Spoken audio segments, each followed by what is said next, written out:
So mga katropa to nga makauban karon si Police Lieutenant Colonel Jupit Panglinawan, ang hipis PNP Malaybalay kay kagahapon adlaw o kagabi adunay shooting incident sa siyudad sa Malaybalay atong kwaon kung say update unsay development sa investigation ni mga katropa kay bisan kita kagabi ito sa mga area lisod putas pag anggulo kung say hinungdan mga katropa basin posible atong kapulisan karon adunay development sa lahag nga investigation sir unang-una maayong nga adlaw sir. Maayong adlaw sa inyo katropa ug maayong adlaw pud sa atong masuging pamilya. Sir, adunay shooting incident kagabi, particular sa Purok 15, Barangay 1 ni atong siyudad sa Malaybalay. Sa pila ka bulan sir kanang labay mag nabaslan ginoon ta sir. So, sir, usay development karon sa inyong investigation ni sir.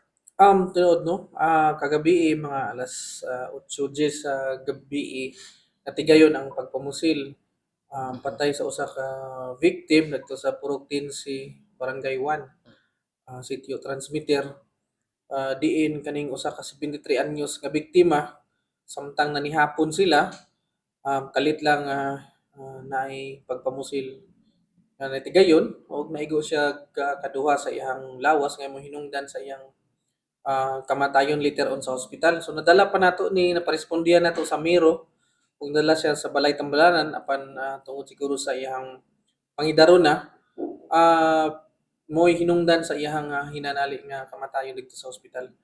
Ang atong gitan-aw ang tanang anggulo ining ang maong biktima og in fact nag-backtrack ta sa iyang history og nganong interesan siya. Mm.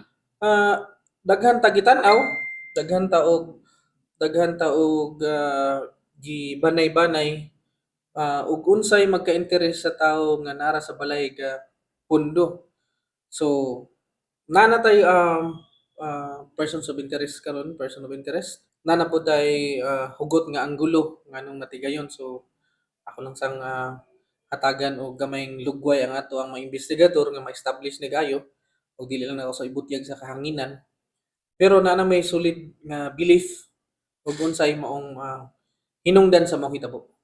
So, kining biktima sir last year pa na priso daw ni sa kasong illegal logging. So, kung among gitan-tan murag layo ra pud kay sir.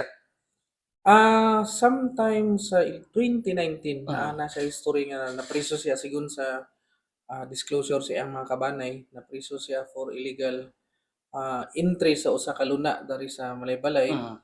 nga mo hinungdan sa away o away-away between particular or several claimants. Mhm. So usa ni sa anggulo nga atong gitan-aw, um, wala po nato gi-disclose ang possibility nga katong kaso niya sa illegal logging mo po'y hinungdan sa mo nga incident. So tanan atong gitan-aw in the meantime. Sir, wala pa may nakuha nga report nga kini nga biktima adunay hulga sa barangay o kini nakadawat ni daan siya before nahitabo. Na niabot sa ato ang kahibalo nga na siya na kontra na nasilo sa iya ha Mm. tungod ani iyang involvement sa particular nga luna sa yuta. Mm. Pero dili pa ta ma-conclude or dili ko mo-conclude pending ang atong investigasyon o pahugtan nato ang atong investigasyon para matataw gyud og unsa gid ang motibo sa atong mga suspetsado. Pila ka boxer ba igo kay duha man nakuha sa crime scene niya murag dughan man to ang nakita to gabi matud pa duha man to ni. Duha ang igo niya no, ang isa na sa dughan mo to'y patal actually Mm. sa dughan mo katong sa may gilid niya. Ang iyang igo kung medyo bata-bata pa no mong biktima na chance nga makasurvive siya pero tungod sa kataas na pud siyang pangidaron mo siguro tong ni sukom gid siya sa ah, samad pinusilan. So kini sir kini nga panghitabo di ani ang kabalakan sa tuga katawa sudad sa Malaybalay labi na nga pasingabot ang kalingawan sa tong syudad kada Sabado, Biyernes, hangtod Domingo dunay kalingawan so di tapiktado na sir. Kani nga case no ato lang ning ma-determine or ma-assure ko nga isolated case lang ni kay tungod sa mga previous nga bangi apan dili ni moy hinungdan mong mamingaw ang atong kabibo sa dakbayan sa Malaybalay sa city. Ang gusto ko na ko ipaabot nga ang Malaybalay City Police Station amuag yung gipahugdan ang seguridad In fact, kani nga shooting incident is karon ra nahitabo since mga 6 months ago. Mm. Mura na ang fifth time nga natay shooting incident dari sa atong lugar. So atong paningkamutan ni nga mahatagan og katin-awan ug mapailan ginato tukmang sumbong ang mga suspitsado Soon as possible, sir. as soon as possible.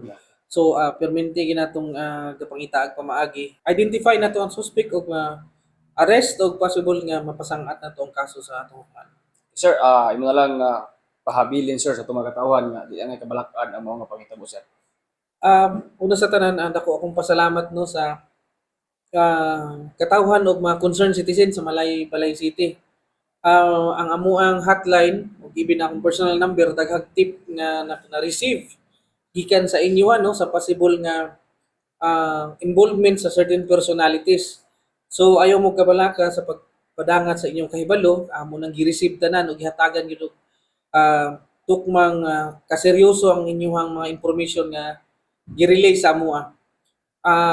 Unta magtinabangay ta ngadto sa ngadto nga tanang mga krimen na kasulbaran dari sa atong dakbayan para ni sa kahap sa kalinaw sa atong syudad.